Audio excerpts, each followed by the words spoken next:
so today we're going to do a science experiment. So first, you need baking soda, vinegar, and then the vinegar is going to the beach to have some fun.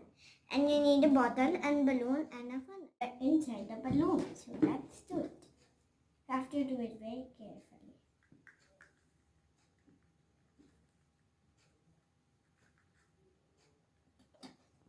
And now you have to shake it. And now we're going to take out the funnel from the balloon.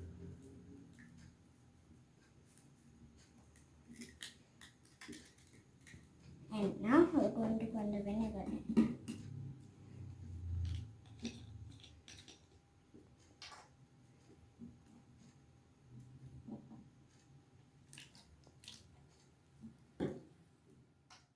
Place the balloon on the bottom.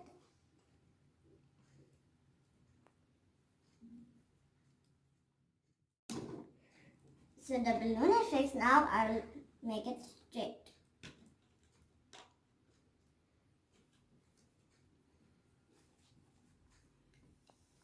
And here the magic begins.